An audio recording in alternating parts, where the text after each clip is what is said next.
अरहंत सिद्ध सुर उपाध्याय साधु सर्व अर्थ के प्रकाशी मांगलिक उपकारी है। तीन को स्वरूप जानी रागते भई जो भक्ति काय को नवाए स्तुति को उच्चारी है।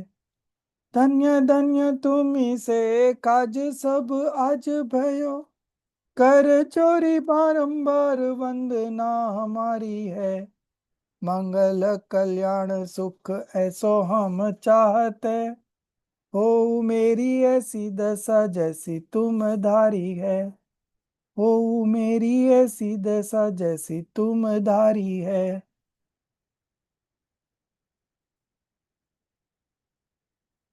मोक्ष मार्गस्य नेतारं पेतारं कर्म बुभृतां ज्ञातारं विश्वतत्त्वानां वन्दे तद्गुणलब्धये वन्दे तद्गुणलब्धये।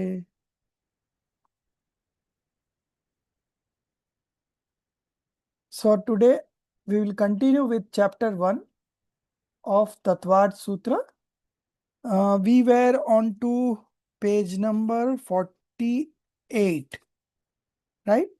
So we were discussing the 12 kinds of object which are known through sensory knowledge. Okay. So out of these sensory knowledge, the first step, sensation or apprehension. Okay. So in this apprehension, these 12 kinds of substance are known. Okay. So the substances are of 12 kinds, and the knowledge which is knowing these substances are also of 12 kinds. And in total, 12 multiplied by 4, 48, and then 12 multiplied by, so total it comes to 366. Okay. So yeah, 12 multiplied by 4, 48, and then multiplied by, I think it is how it comes. Total is 336. Okay. So 48 plus 72. Okay. 5 senses and 1 mind. So that becomes 6. So 12 into 6 becomes 72. So 72, 72, 72, 72, and 48. So that comes up to 336. So the 12 substances we discussed in the last class, and now today from page number 49. So some of the like what we have discussed the last week, I want to change one name, and that is about Avgraha. Initially, Avgraha we named it in English as apprehension. Okay. Now I want to change it to sensation, because sensation is a more appropriate word. So you can change it to sensation. I'll make you a co-host, Darshiji.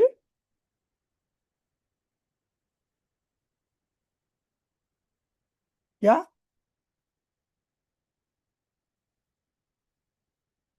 I made you a co-host.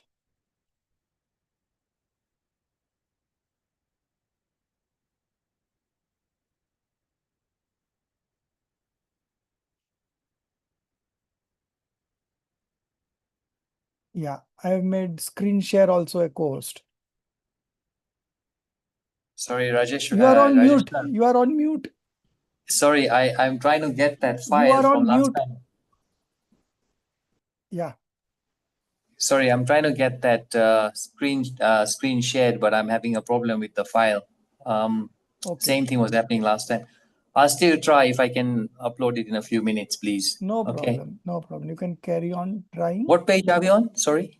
We are on page 49. Okay. Okay, no problem. So in meantime, we start reading. So page 49 begins with Vyanjan Avagraha. So Avgraha means sensation, and that sensation is of two types.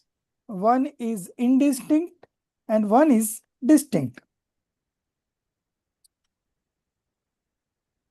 So unclear knowledge of the subject is indistinct sensation, unclear knowledge, okay? And clear knowledge of the subject is called distinct sensation.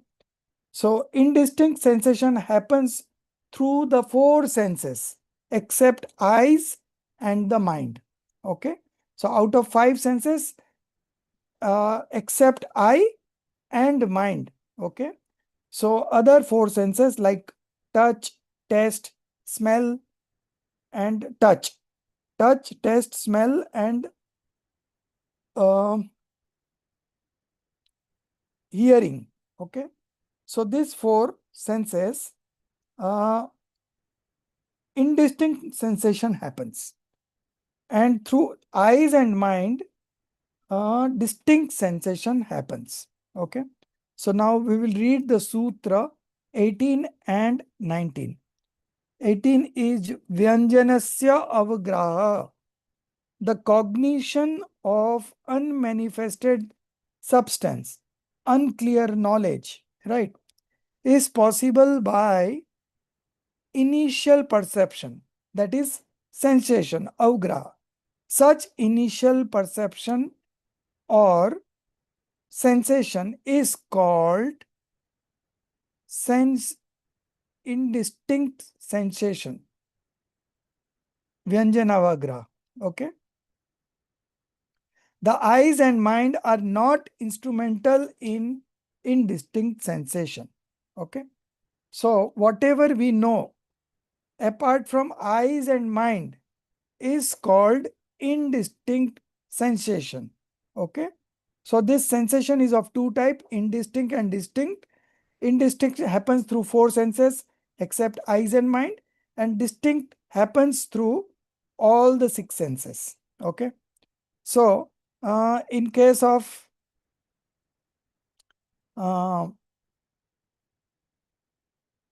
Vyanjana, so the eyes and mind are not instrumental in indistinct sensation. Okay. So then Avgraha. Avgraha means sensation. Sensation is of two types, Vyanjana Avgraha, Artha Avgraha. So Vyanjan Avgraha is indistinct and Artha is distinct. That we all discuss now. Vyanjan means covered, hidden, or unmanifested. The word Vyanjan is in Hindi word. It means covered, hidden, or unmanifested. Okay. Thus, the cognition, knowledge, knowing of an unmanifested or inexpressible substance is called indistinct sensation. Okay. Unclear knowledge, right? Whereas the cognition of a manifest or clearly expressed substance is called distinct sensation. Okay. Yes. So we are on to the previous page, Darshitji.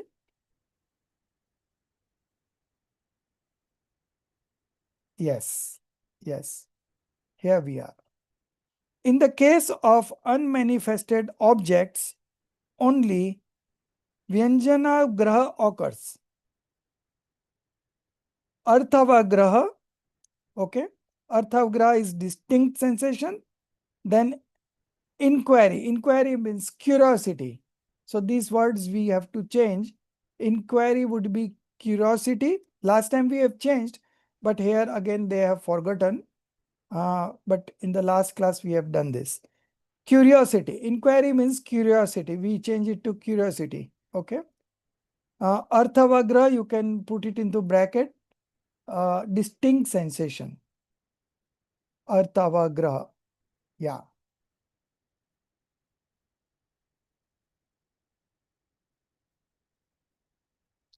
So in the four sense organ, Vyanjana occurs first and then followed by distinct sensation, then curiosity, then judgment.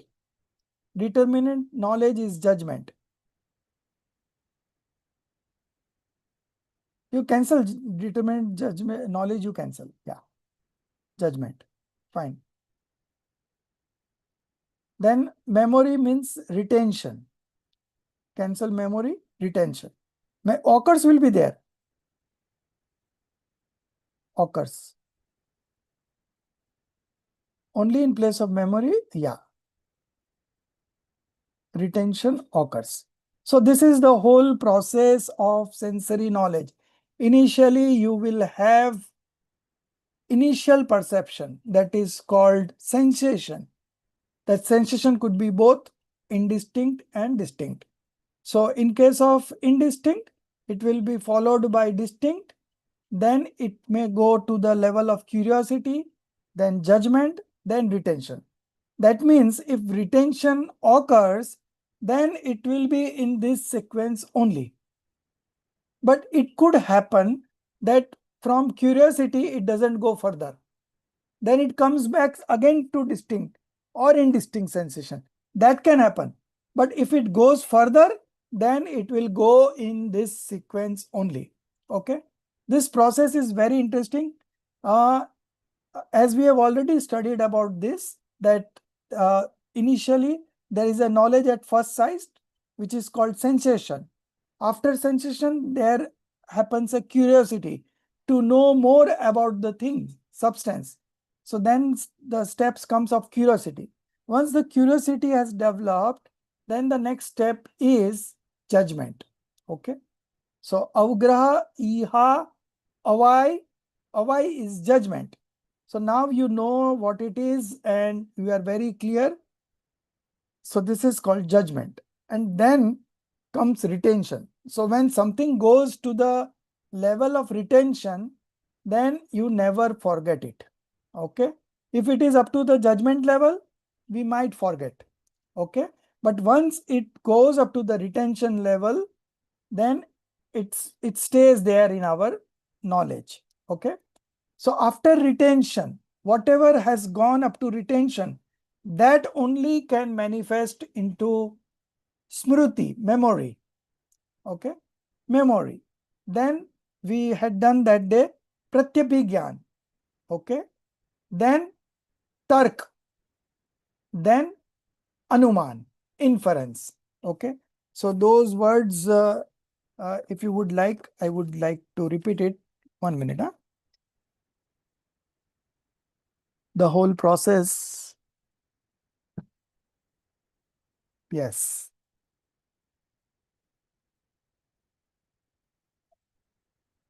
So smriti is a recollection or remembrance. Okay. Then pratyabhigyan is connecting knowledge or recognition. We had used the word recognition or connecting knowledge.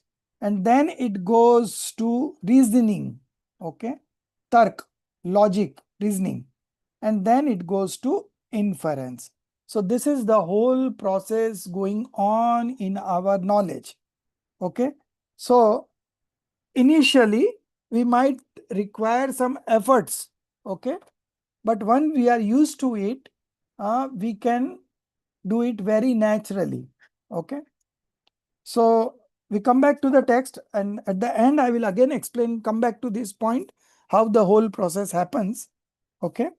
So we were here. Yes.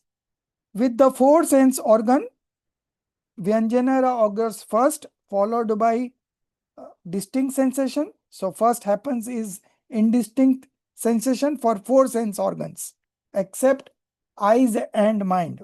How is the process going? First, the indistinct sensation, then distinct sensation, then curiosity, then judgment, then retention. Okay. And in case of eyes and mind, cognition begins directly with direct sensation, distinct sensation. Okay. Because in case of eyes and mind, indistinct sensation does not happen. So it directly begins with distinct sensation, then curiosity, then judgment, and then retention. Now we are on to the next page.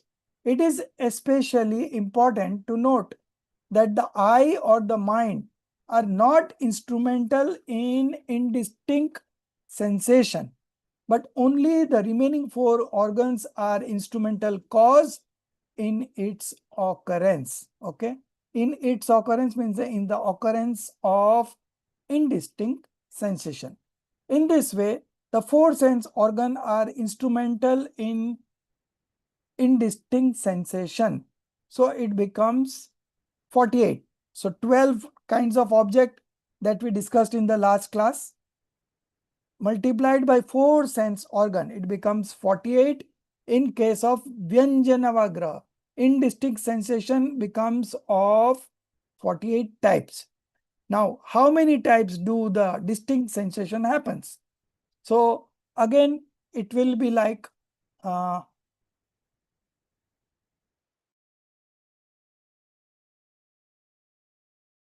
so it becomes 48-fold due to its application to the 12 types of substance. Now the second part, distinct sensation, okay, Arthavagra, along with curiosity, you can change here also Darshit ji. Arthavagra, you may make it as distinct sensation. Then curiosity, judgment,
Sir, you're on mute.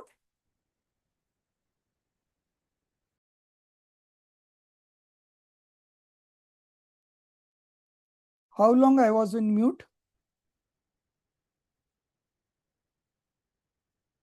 I think 2 minutes. too close to 2 minutes. Oh. So we were discussing how it become 336. So very simple. First of all, we see indistinct sensation. Okay. Indistinct sensation is done through four senses except eyes and mind. Okay. So four, and there are 12 kinds of substances that we discussed in the last class. So 4 into 12 is 48. That is the case of indistinct sensation. Now, in the case of distinct sensation, okay, we have the four process of avgraha, iha, avai, dharana. So avgraha is sensation, iha curiosity, then judgment and retention. So this is 4. Then 5 sensed and mind is 6. So 4 into 6 is 24, and 24 into 12 kinds of substance. So then it becomes 288. So 288 plus 48 is 336. I'm sharing you this chart. This is in Hindi, but 1 minute, if it's there in English, that also, the other book that I shared, no, in that this chart is given, but how good, yeah, it's there in the other book also. So, but anyway, I'm sharing you the Hindi one so that you can come to a conclusion how the figure of 336 has come. Okay. So this is, I'm sharing in the group just now.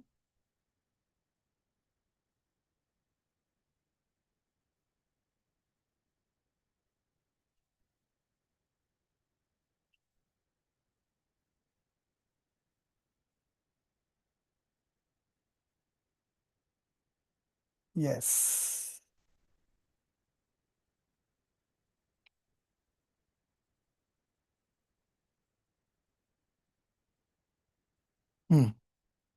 Okay.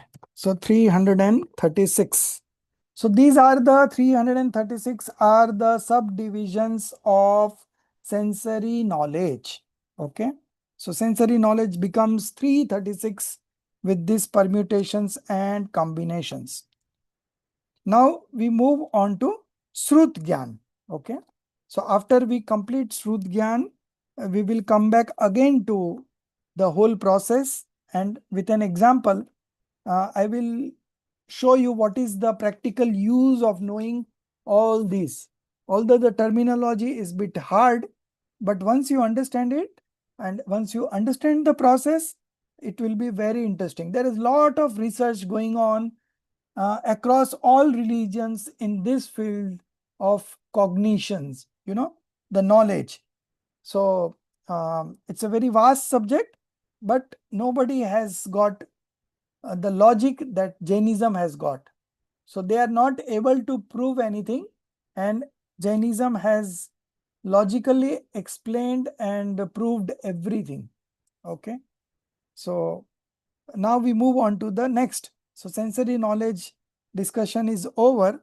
Now we are moving on to scriptural knowledge, Shrut Gyan, scriptural knowledge, page number 51.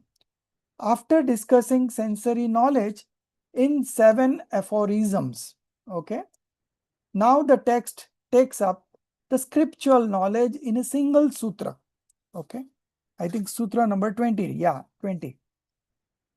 This sutra that explains the nature of scriptural knowledge is as follows.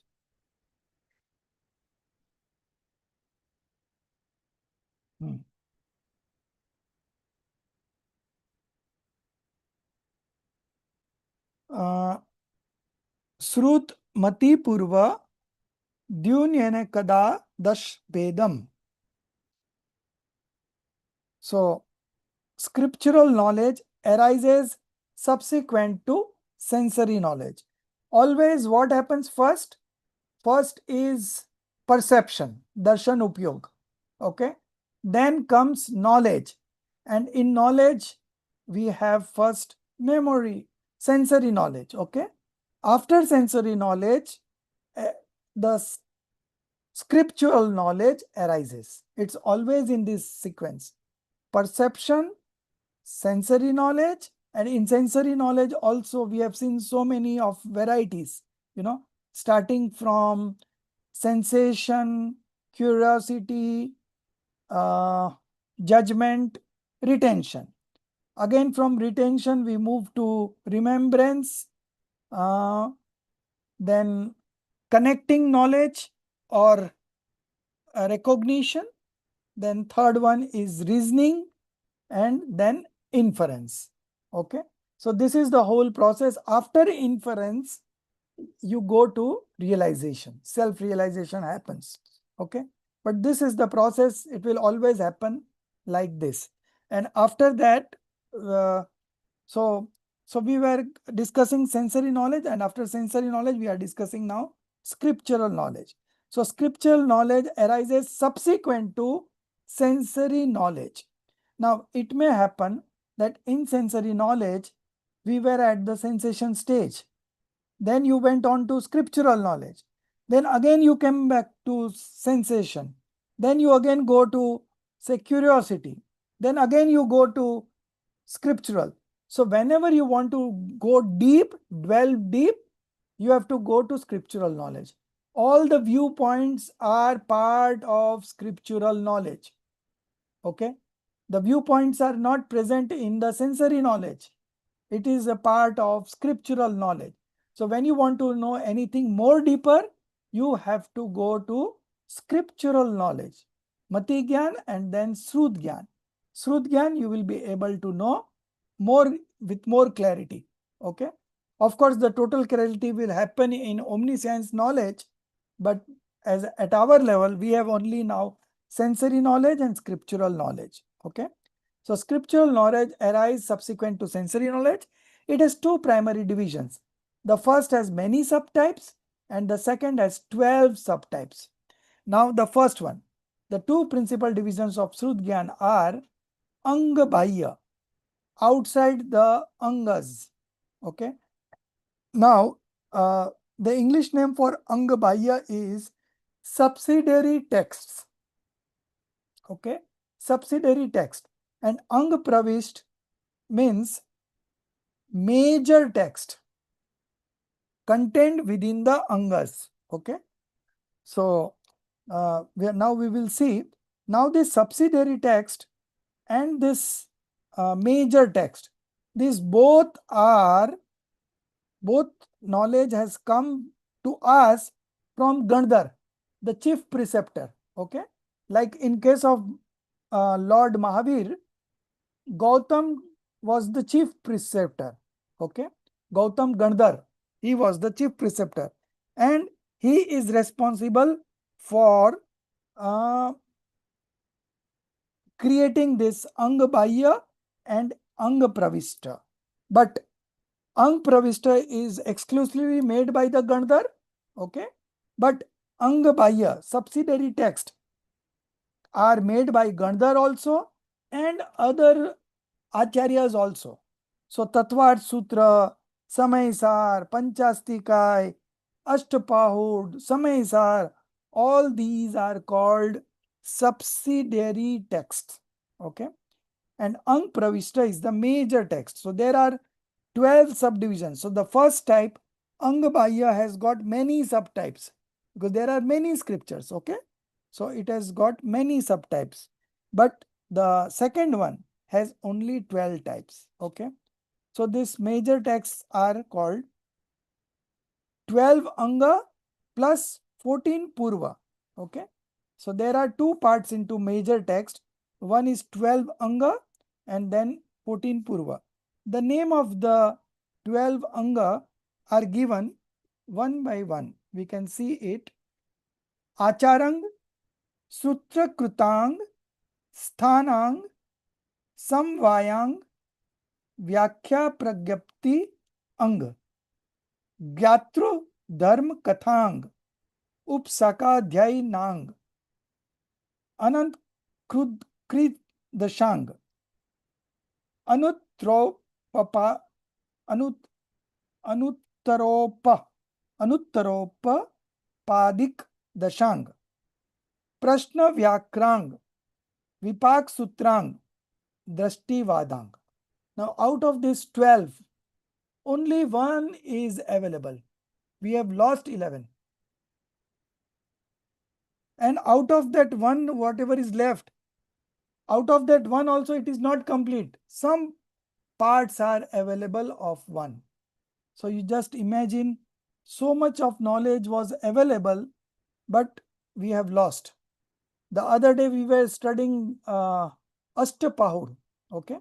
So there were 84 pahuds written by Kunkund Acharya Dev, out of which initially we got 6. So it was named Shat Pahud. And then subsequently we discovered 2 more. So it became Ashtapahud.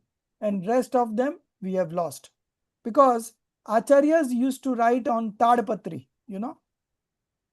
Tadpatri, what we call in English? Palm leaves. So it's written on them. And I they think, sir, don't... it is brass metal. No, On no, no. that it was written, no? It's on the tree, no? It's available on the tree, no? Sir, Tadpatra. I've seen the original Tadpatri in one of the temples in Hathras, UP, in one of the Jain mandirs. So it was brass. It is leaves of It is the dried leaves which have become little thick. Oh. I'm not very sure, but I think it is papyrus leaves, but it could be other leaves also. I also know it is leaves only. And Yeah. it's Okay. very difficult to write in that. And one of the Acharya's neck turned bent. Just kept on writing. Walking is. Yes. So what we were discussing? So 84 out of 84 Pahud, only 8 are left. Okay. So just imagine, majority of the text we have lost. Okay. But still whatever is available is enough for us to, manifest right belief, get into the path of liberation and get liberated. Okay. So that in that way we are fortunate. Okay. So this. Sorry, Rajesh sir, I've lost connection, so I don't know if somebody else. I keep losing connection, and I'm not able to share continuously. So I'm sorry about that. Yeah, but no changes were made so far, so don't worry. So I'll make you a co-host, Aditi. Okay. Yeah. Okay, now let you continue, Darshit. I don't think we will If have there's a problem, I'll tell you, or you guys can no tell. problem, no problem, Yeah, no sorry. problem. So we have seen the names of 12 Anga. Total letters in Sruth, okay? Sruth means the scriptural knowledge, are 18 Sankhas, 44 Padmas, 67 Nilas, 44 Kharabs, 7 Arabs, 30 crores, 95 lakhs, 51,000 and 615. This is a 19-digit figure. You just count it. 18, 44, 67, 44, 07, 30, 95, 51, and then the last one 3 digital. So in total, this is a 19-digit figure. So total letters in these sutras are such a big, huge figure. And there, it's not available, only one ang is available. Okay. When 16 Arabs, 34 crore, 83 lakhs, 7,018 letters are divided into medium length sanction, Madhyam Pada, we obtain 1 Arab 12 crores, 83 lakhs, 58,005 median length sanctions. So all these are calculations, figures given in the scriptures. Just imagine the omniscience knowledge, how it would be. It is showing us such minute details. And this has all been, we are receiving this through Gandhar only. Okay. So Madhyam Pada we have seen. Now 1 Arab 12 crore 8350 is medium length sections. Then 8 crore 1 lakh 8,175 remaining letters. Now the description. The 12 angas, scriptures such as Acharang, etc., are composed using these Madhyam Padas, okay, medium length sections, which is why they are termed as Ang Pravishta, included in the Angas. The scriptures composed from the remaining letters, okay, that is 8 crores, 1 lakh, 8,175, are those that fall outside the Angas. So they are termed as Angabhaya, external to the Angas. Although the Angas and Angbhaya scriptures are composed by the Gandharas, the chief preceptors, chief disciples of the Tirthankar, the scriptures authored by other knowledgeable and virtuous disciples or sub-disciples apart from the Gandhars are also included under Angbhaya Sutra. So Angbhaya Sutra is written by Gandhars and other acharyas and disciples of those Gandhars. Okay. So in this way, Angbhaya category comprises a variety of scriptures. As of today, the knowledge of 11 out of the 12 Angas have been lost. Of the 12th Anga, that is Drashtivad, only the knowledge of the 5th section, Vastu Adhikar, of the 4th Purva, Prabhat, known as Mahakaram Prakriti, from the Agrayani Purva, was preserved. This knowledge was held by Acharya Darsan. Who then? So earlier it was mouth to mouth, passing only knowledge was passed through mouth to mouth, and those acharyas have got great memories, so they could remember. And when Acharya Darsan saw that nobody is ready to take my knowledge, then he thought of writing the scriptures. Otherwise, scriptures were not written. It was just orally transformed from one acharya to another acharya, and in this way the knowledge has come to Darsan Acharya. So the knowledge was held by Acharya Darsan, only one ang, and that also one part of that. who then taught it to his disciples, the Jain monks, Bhutbali and Pushpadanta. Bhutbali and Pushpadanta compiled this knowledge into the scripture known as the Shat Khandagam. So this is the first scripture ever written in Jainism, Shat Khandagam. Okay, so there the journey started of writing the books. The commentary on that scripture was later composed by Acharya Veersen in the form of Dhawla and Jai Dhaval. Okay, Dhawla and Jai Dhaval.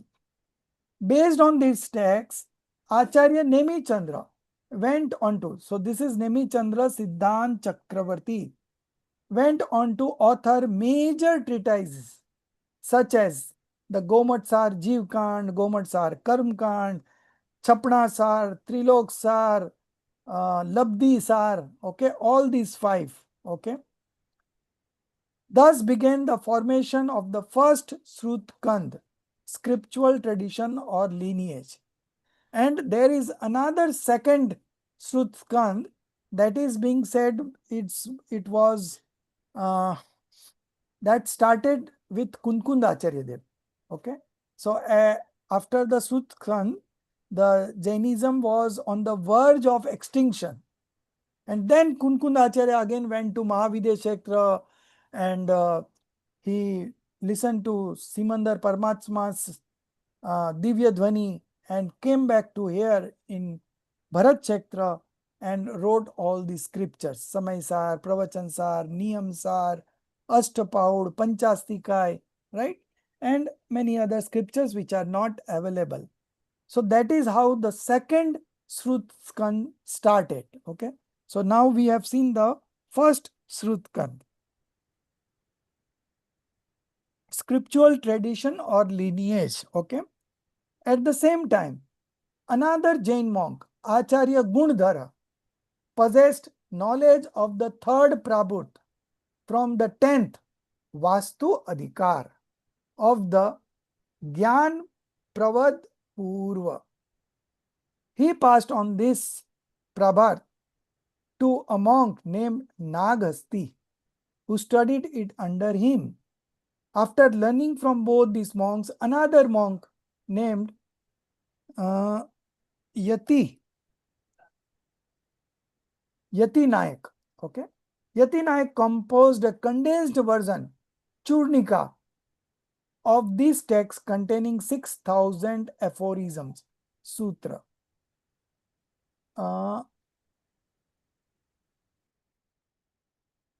Yes. Okay. A further commentary on this was written by a monk named Samudharna, comprising around 12,000 sloka. In the lineage of these teachers, the renowned Acharya Kunkund emerged as a knower of the scriptures. He went on to compose celebrated texts like the Sem5, Pravachan-sar, as I said, 5 Parmagams. In this way, the second Srut Kand, scriptural lineage, came into being. Thus, today only a small portion of the 12 Anga has survived. 12th Anga, 11th lost, 12th also small portion has survived. The rest is lost. Although Shrut Gyan, like Mati Gyan, so some of them were lost because of the attack by the Mughal emperors on Jainism. You know, they destroyed many Jain temples, they burned the scriptures, and you know, all this was done by them and some other people also.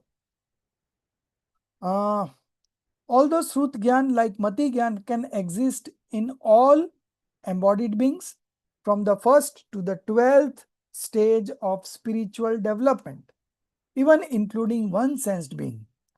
The present discussion is only concerned with the Dvadsang form of scriptural true knowledge, Samyak Srut-gyan. Okay, so Dvadsang is the total scriptural true knowledge that is available with us. Okay, and out of that 12, Dvadsang means 12 parts. Out of that 12 part, 11 ang and 9 purva. This much knowledge a wrong believer can also have.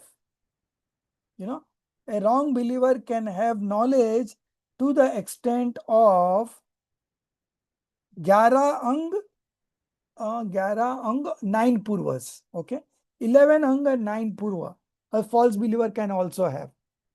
Okay, so having more knowledge, it doesn't matter, but having the right knowledge, that is what it matters. Okay, so now there is a picture of Sruth Skand. I will share you this picture. This picture is not clear, as you can see from the textbook, but I will show you one. I will share you one picture which I have found out.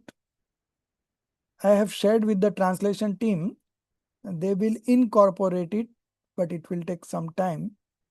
In meantime, I will just share you.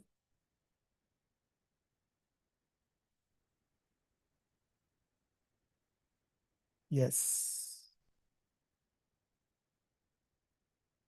So these 12 Angas names are written over there.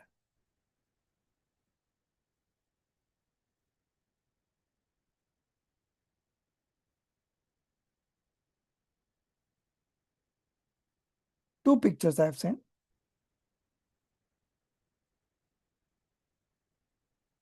Yes. So if you can share the screen, Darshitji. Oh.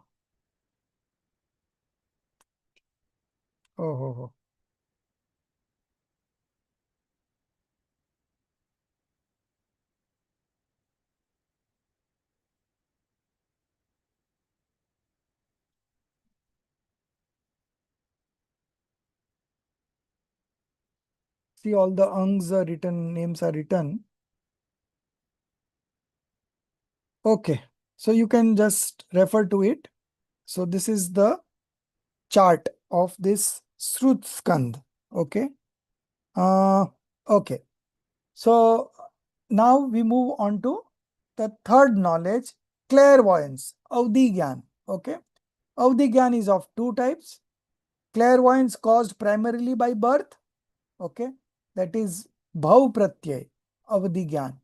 And the other one is clairvoyance caused primarily by spiritual purity, Gun Pratyay Avdigyan. Okay. The term bhav refers to the mode, paryay, of the soul that arises due to the rise of lifespan determining karma. Okay. When the nature of birth is primarily instrumental in development of clairvoyance, it is called bhav pratyay avdigyan.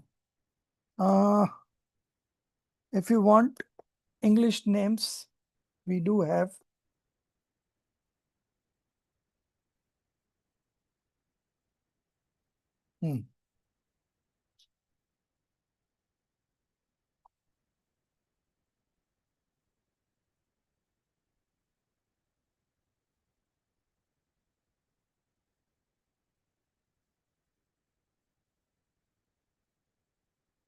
So it is called innate, extraordinary knowledge. Okay. Bhav pratyay is innate. Okay. And then we have the other one.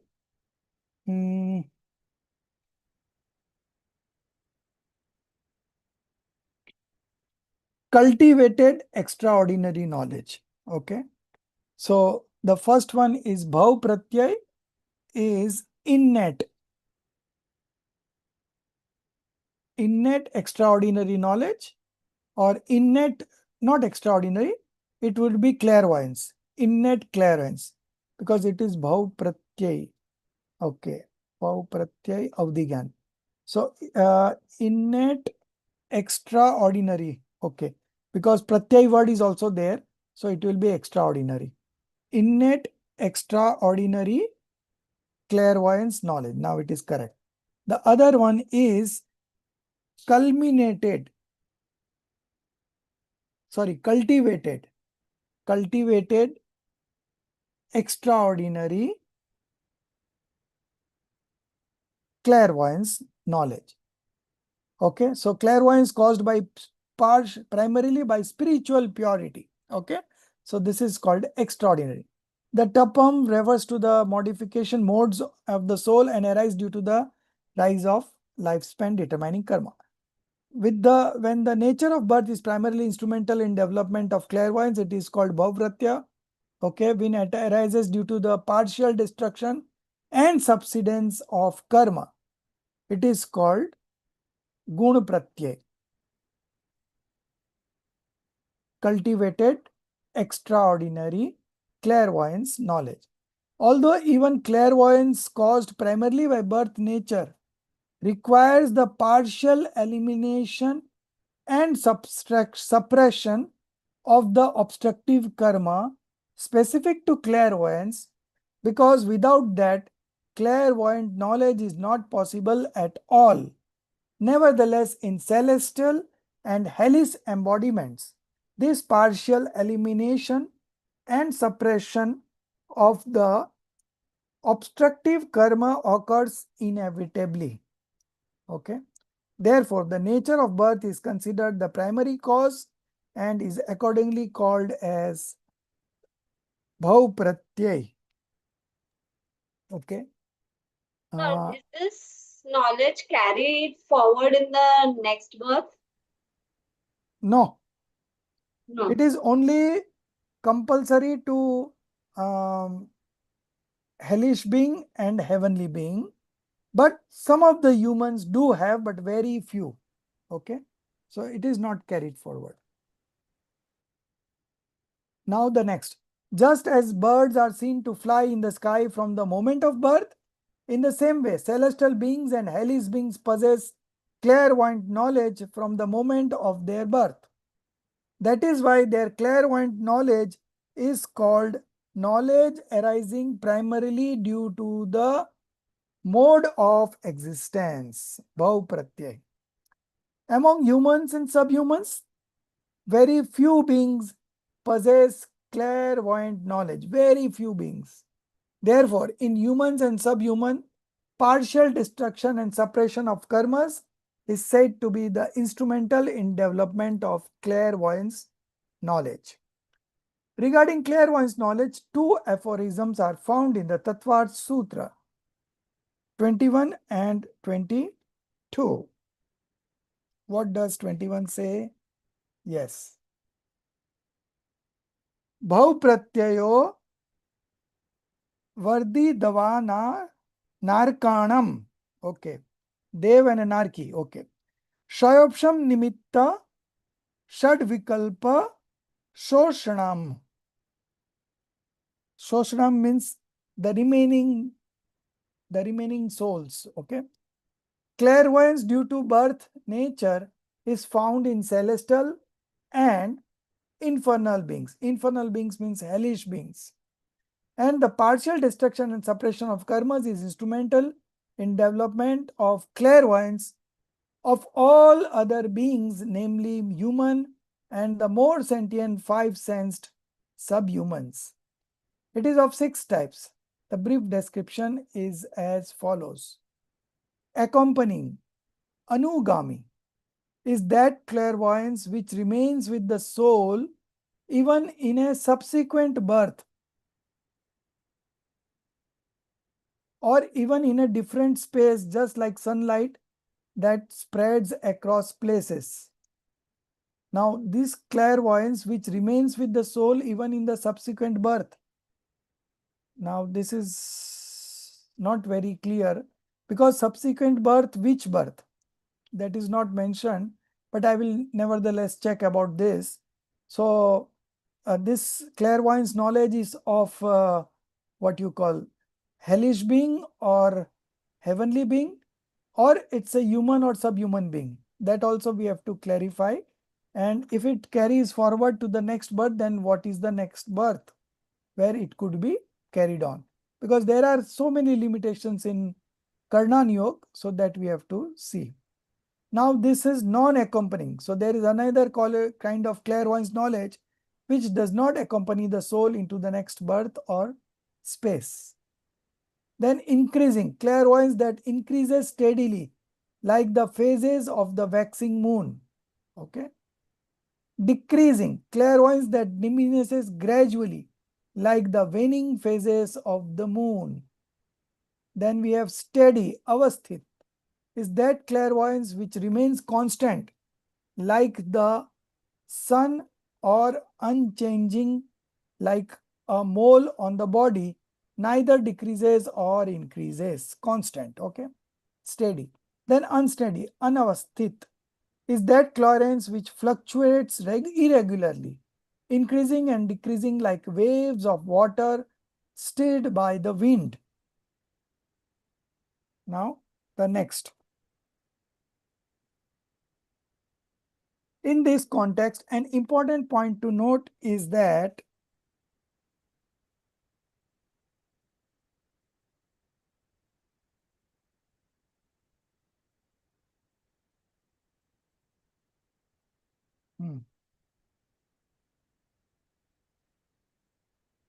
in this context, an important point to note is that even Tirthankars, though born as humans, possesses clairvoyance from birth. Yeah. So in case of Tirthankar, they are possessing right belief, right knowledge, okay, from the birth itself, and along with that, clairvoyance is also there from birth. And the moment they become a monk, the telepathy also develops, okay. Possesses clairvoyance from birth. Therefore, from one perspective, their clairvoyance can also be classified as clairvoyance by nature of birth, Bhav Pratyaya. If the clairvoyance of Tirthankar is considered as that of nature of birth, Bhav Pratyaya, then clairvoyance caused primarily by spiritual purity would apply only to the rest of the humans and 5 sense subhumans excluding Tirthankars. Among some human, only the sentient 5 sensed being, 5 sensed ones with mind possesses clairvoyance, and all human possesses 5 sense and mind. So this is all about Sutra number 21 and 22. Now we move on to the next page. I think that is 56. Yeah. Telepathic knowledge. Okay. So just next page. It's not here. The other file that I shared. Page 56 to I think 63. I think. Yeah, 63. This is Manaparya, right? Yeah, Manaparyagan, telepathic knowledge, right? When was that? Sorry, when was that file shared? If you can tell me, please. Yeah, in the group I have shared. Okay, just a second. If Or someone else can. this scripture, the one that I shared, it's not available there. He said, she said, I am consolidating the whole one chapter 1. It's not This there. was shared last week or? No, today itself I said. Oh, in the corrected one? Yeah, The corrected one. one. Corrected. Oh, Yeah. okay, sorry. Yeah.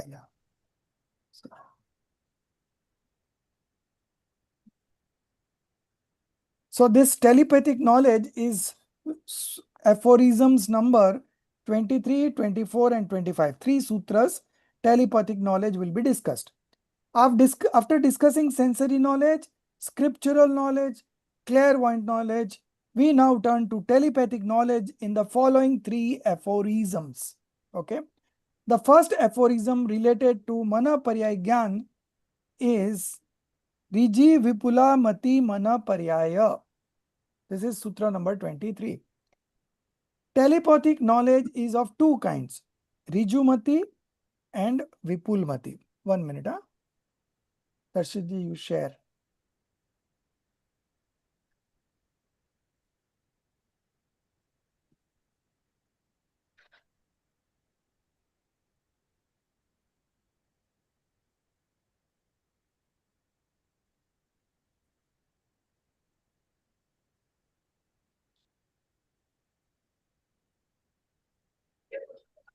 Yeah.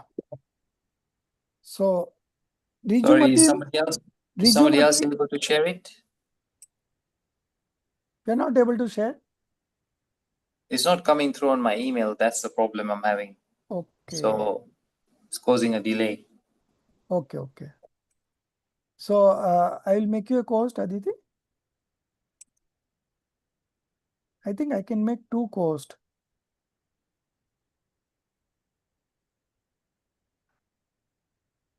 Right? They allow 2 co-hosts, no? In Zoom? Yes, sir. Okay.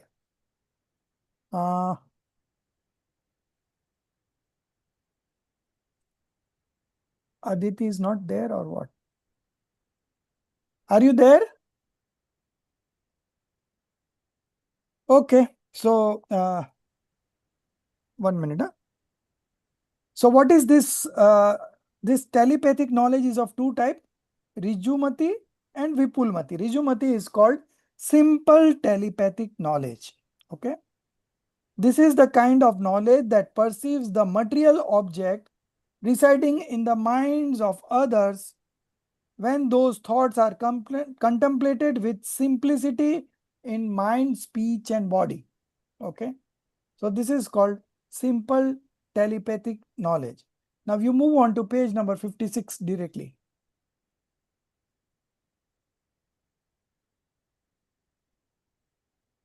Last.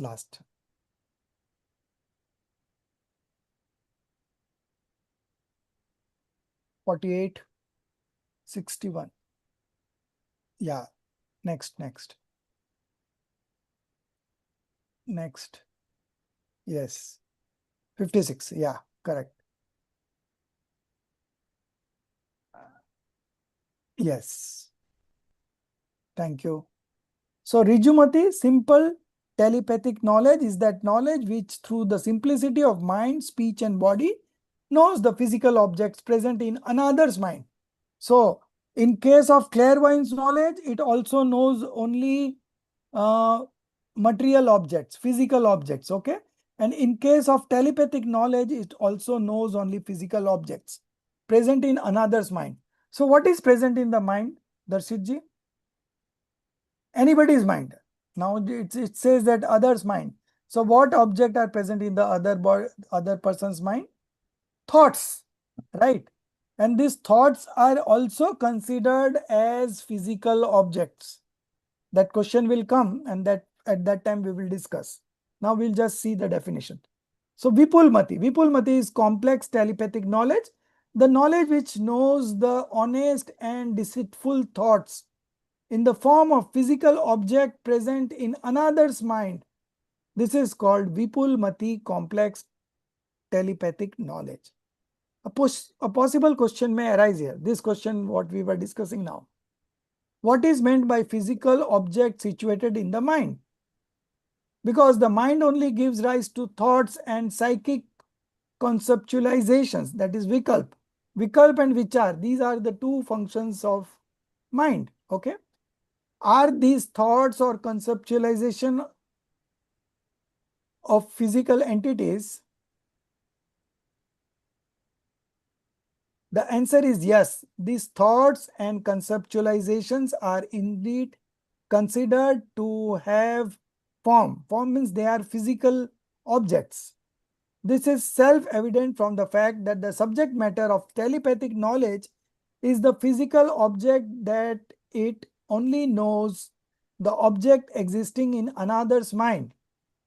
It is universally known that only the thoughts arise in the mind.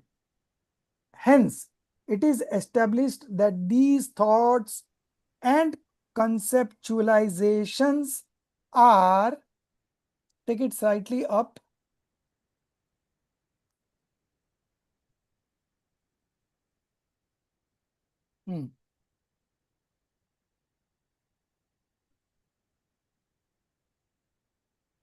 where it gone? Can you see? Your. No, not this one. Slightly above that, yeah. Yeah, no, these thoughts and conceptualizations. Your. Acha. It is universally known that only thoughts are as in mind, hence it is established that these thoughts and conceptions are indeed physical entities. So this is proved that these are physical entities. Okay. Now page number 57. Okay. Difference between simple and complex telepathic knowledge. What is the difference? After understanding the nature of simple and complex telepathic knowledge, we now clarify the difference between them. The relevant aphorisms is as follows, 24 number. Okay. What it says? Yes. Riju Vipul Mati Mana Paryaya. Okay. No, this is not that one. This is 24th one. Okay. Vishuddhya Pratipatabhyam Tad Vishesha. The distinction between the two lies in purity of modification. Okay. That is called Vishuddhi, and non-fallibility. Apratipat. Okay. Apratipat. Okay. Means that one which does not fall. Okay. Non-fallibility. Non-fallibility. As a result of the destruction comes subsidence of karmas that obstruct the telepathic knowledge.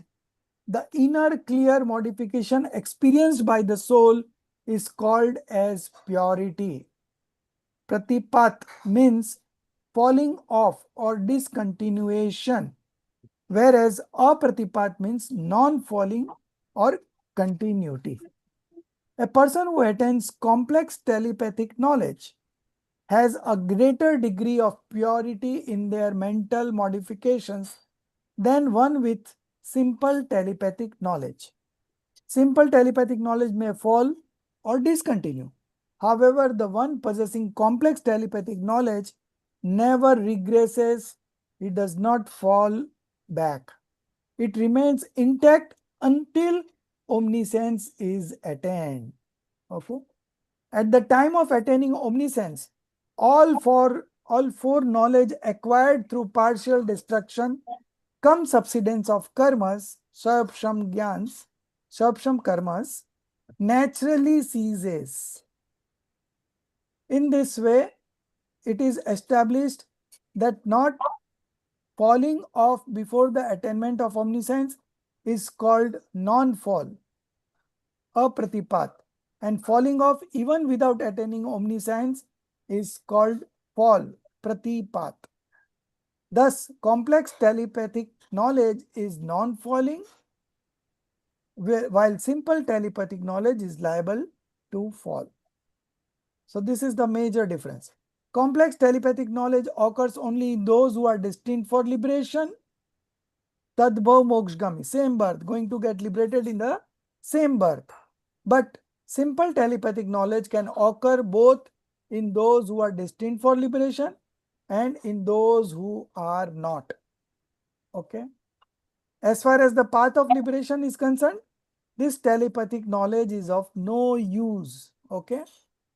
Because you are knowing just the objects situated in the mind of others. So it does not solve any purpose of the soul. So they are not useful in the spiritual journey. But it's an additional byproduct that a monk always, because it's always the monk who have telepathic knowledge. Okay. A wrong believer cannot have a telepathic knowledge. Okay. A monk with the right belief, who has renounced the 3 levels of passions, those Bhavlingi monk only can have telepathic knowledge. No one else can have it. Okay. Complex telepathic knowledge occurs only those who are destined for liberation in the same birth, but simple telepathic can occur both in those who are destined for liberation and those who are not. Maybe they will get liberated in the next birth or something like that. Similarly, one with complex telepathic knowledge ascends the spiritual ladder of karmic annihilation. Shapak Shreni. Okay. So in Shapak Shreni, you go to 8, 9, 10, 12. Then you don't fall. Okay. But one with simple telepathic knowledge may ascend either the spiritual ladder of karmic annihilation like the first one, or the subsidential ladder, okay, upsham shreni, or may not ascend any ladder at all, okay. So the one who are in upsham shreni, they go to 8, 9, 10, 11, and then they fall back. Now, difference between clairvoyant and telepathic continues. Having clarified simple and complex telepathic knowledge, clarify the difference between clairvoyant and telepathic knowledge. This is now clarified as furthers.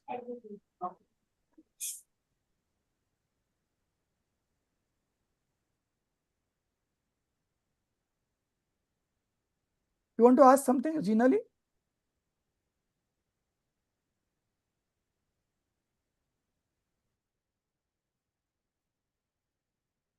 Yes. Having clarified simple and complex telepathic knowledge, clarify the difference between clairvoyant and telepathic knowledge. This is now clarified as follows. The relevant aphorism is 25. Vishuddhi Kshetra Swami Vishaye Bhayo Vadimana Paryayo. Clairvoyant and telepathic knowledge differ from each other with respect to it's again repeated. We have to cut one here.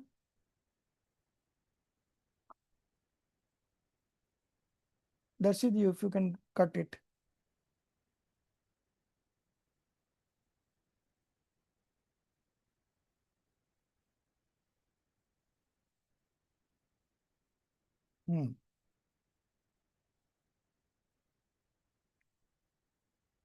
With respect to, it has been written twice, but I have only one. Okay. With respect to.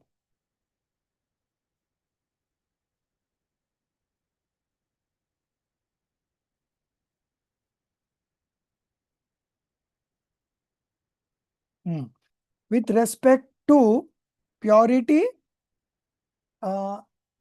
space, okay, possessor and object. So these are the 4 parameters where these two differs, okay. So we will see the first one. Telepathic knowledge possesses greater purity than clairvoyant knowledge, okay. So telepathy knowledge has more purity. Then the second comes space. Telepathic knowledge only knows things within the region of the Manushuttar mountain, that is Dvaidip, within 2.5 continents, Dvaidip, okay. Whereas the range of clairvoyant knowledge extends to innumerable parts of the universe, okay. Asankhyat lok. So space of clairvoyant is more than telepathic. The third one, possessor. Telepathic knowledge is possessed only by souls with excellent conduct, okay, monks, progressing from the 6th to the 12th spiritual stage, okay. So it is only monks only who are into the 6th to 12th stages. Whereas clairvoyant knowledge can also be found in all the 5 sensed beings with mind and with right faith, belonging to any of the 4 realms. Oh, any of the 4, okay. Yeah, clairvoyant knowledge is there with hellish being also and the celestial beings also, okay. Impure clairvoyance or defective clairvoyance can be possessed by 5 sense being with mind belonging to all the 4 realms. Next.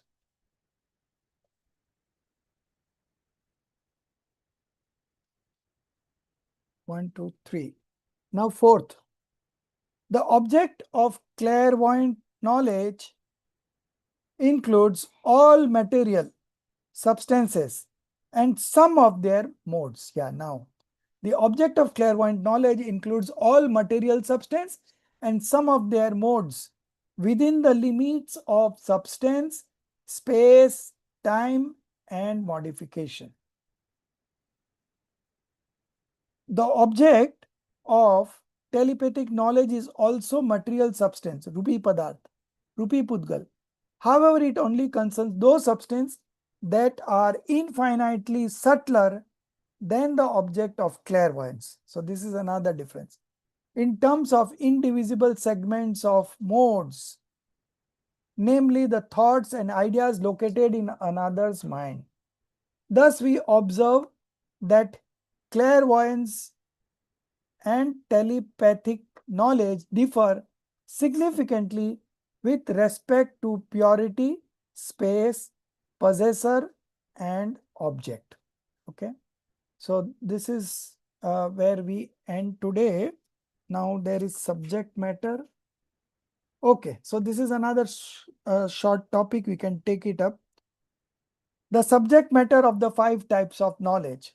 Okay, although now omniscience should be the topic of discussion, its nature will be explained in detail in chapter 10 during the discussion on the fundamentals of liberation.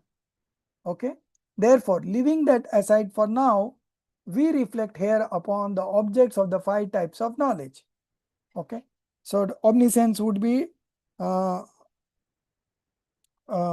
discussed later on. Okay, the 4 aphorisms describing the subject matter of the 5 knowledge are as follows. Mati Srut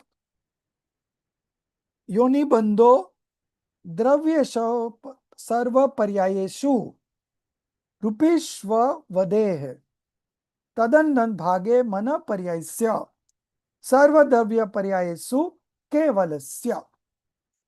Though sensory knowledge and scriptural knowledge are capable of knowing all substances, they do not perceive all their coexisting modes. Coexisting modes means savarti paryay. It is also called attributes, gun. Okay. So, they do not perceive all their coexisting modes, that is attributes, and sequential modes.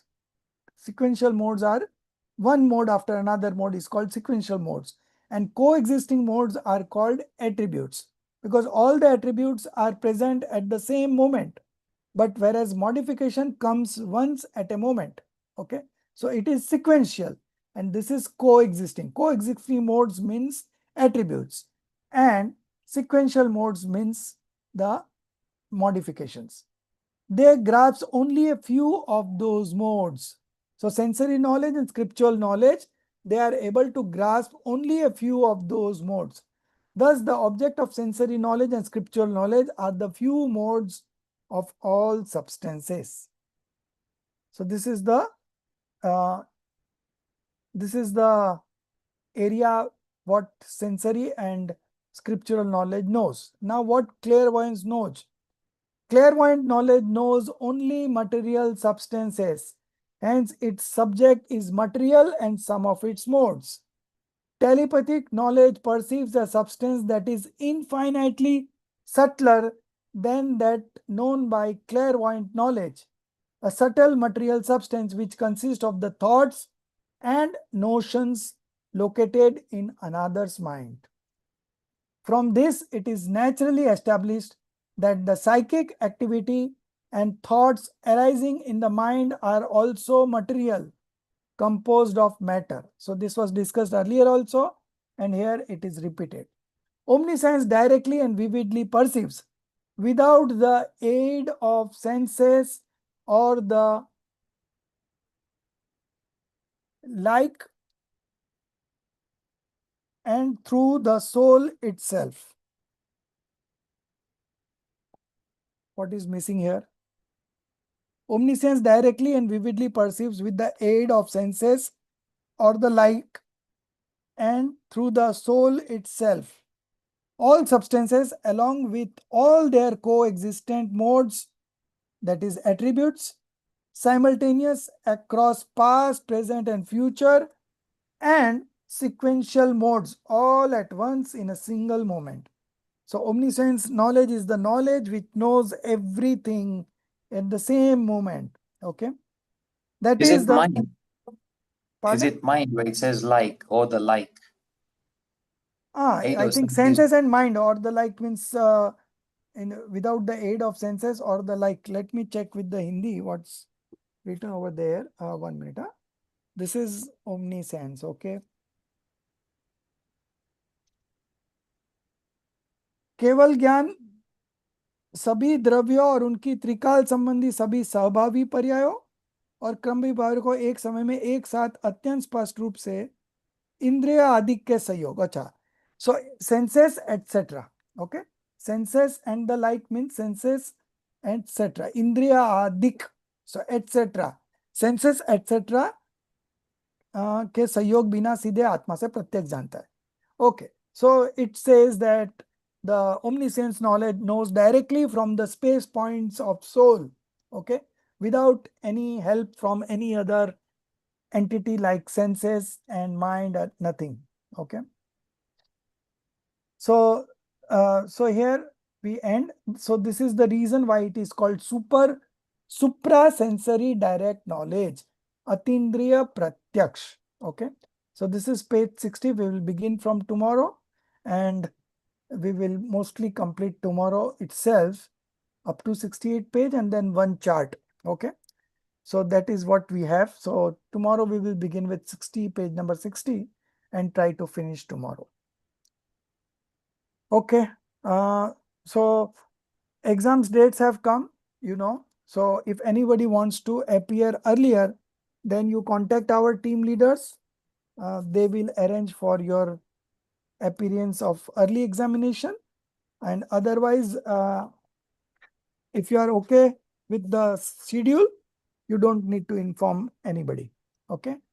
So you prepare for the objectives. This we are almost ending tomorrow. So maybe Wednesday or Thursday, maybe. I think if time permits, we can have one extra class, and that will be about that will be on Samet Sikharji. Okay. So I'll be sharing the textbook in English tomorrow. Samet Sikharji, I've already received it, but I'm yet to check it. So if I'm checking it, I'll share it tomorrow. So we will be doing that class, extra class, maybe Thursday, if it suits me. Otherwise, we will do it next Tuesday, no problem, because we have still enough time. The exams are going to start from 11th of July. So still we have, today is 16th June. So we have 25 days. So maybe next week only we will take that Samet Seeker, the only last class. And then we will close, and I'm open for any queries. If you have not understood anything, we can again take it up. There is nothing about that. Okay. So you just revise. I have shared the syllabus. I have shared which paper is which one. Darshitji has shared everything. So it's there in the group. So you start preparing for your exams today. And regarding CC3,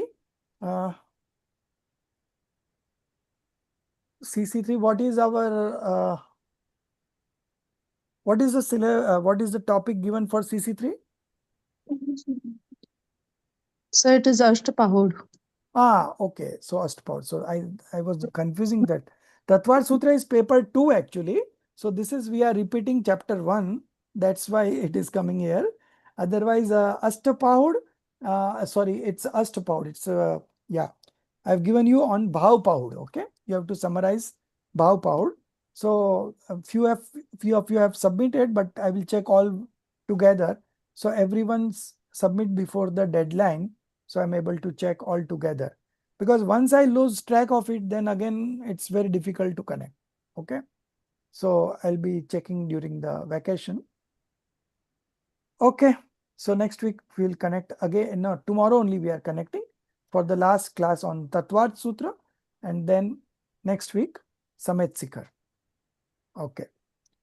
निज निधि निज में बताई, यह अनंत उपकार है, उसके लिए जिन वाणी माँ को वंदना सत बार है, उसके लिए जिन वाणी माँ